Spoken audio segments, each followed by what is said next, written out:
Hello guys, welcome to our channel Poppins.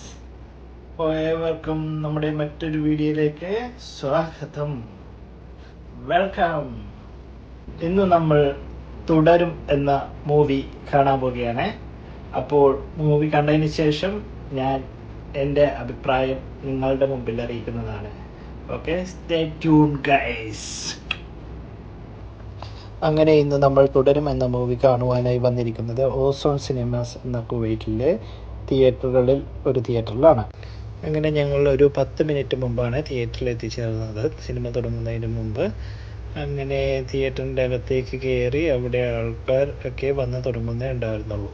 ഒട്ടും താമസിയാതെ തന്നെ തിയേറ്റർ ഹൗസ്ഫുൾ ആവുകയും ചെയ്തു. നമ്മുടെ തുടരും എന്ന മൂവിയെക്കുറിച്ച് എനിക്ക് പറയാനായിട്ടുള്ളത്, തരുൺമൂർത്തി സംവിധാനം ചെയ്ത നമ്മുടെ മലയാളത്തിൻ്റെ മഹാനടനായ മോഹൻലാൽ നിറഞ്ഞാടിയ ഒരു സിനിമയാണ് നമ്മുടെ തുടരും.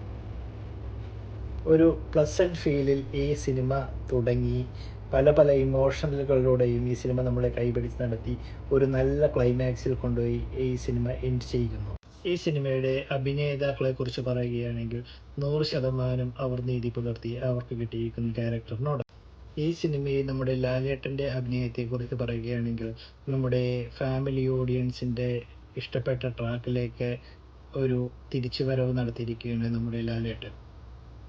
ലാലേട്ടനെതിരായി ഈ സിനിമയിൽ വില്ലൻ കഥാപാത്രമായി വരുന്ന ജോർജ് മാത്തൻ എന്ന കഥാപാത്രത്തെ അവതരിപ്പിച്ച നമ്മുടെ പ്രകാശ് വർമ്മയും വളരെയധികം നല്ല രീതിയിൽ അദ്ദേഹത്തിൻ്റെ പെർഫോമൻസ് കാഴ്ചവെക്കുന്നു. വരുംകാല മലയാള സിനിമയിൽ അദ്ദേഹത്തിൻ്റെ പേര് എഴുതി ചേർത്തിരിക്കുന്നു. ഇനി നമുക്ക് ഇനിയും കാണാം അദ്ദേഹത്തിൻ്റെ ഒരുപാട് റോളുകൾ, ഒരുപാട് കഥാപാത്രങ്ങൾ നമുക്ക് ഇനിയും കാണാൻ കഴിയട്ടെ എന്ന് ഞാൻ ആശംസിക്കുന്നു. മാസ് പടങ്ങൾക്ക് ബ്രേക്ക് കൊടുത്തുകൊണ്ട് നമ്മൾ ഫാമിലി ഓഡിയൻസിനെ അഭിനയിപ്പിച്ച് രസിപ്പിച്ച് കൊണ്ട് നമ്മുടെ മോഹൻലാൽ സാർ ഇതിൽ ഒരു നടന വിസ്മയം തന്നെ തീർത്തിരിക്കുകയാണ്. അതിനായി അവസരമൊരുക്കിയ നമ്മുടെ തരുൺമൂർത്തിക്ക് എൻ്റെ ആശംസകൾ ഞാൻ അറിയിച്ചു കൊള്ളുന്നു. അപ്പോൾ നിങ്ങളെല്ലാവരും റെഡിയല്ലേ തുടരും എന്ന സിനിമയെ തിയേറ്ററിൽ ആഘോഷിക്കുവാൻ? അപ്പം എല്ലാവരും മസ്റ്റായിട്ട് തിയേറ്ററിൽ തന്നെ ഈ സിനിമ പോയി കാണും, എൻജോയ് ചെയ്യൂ.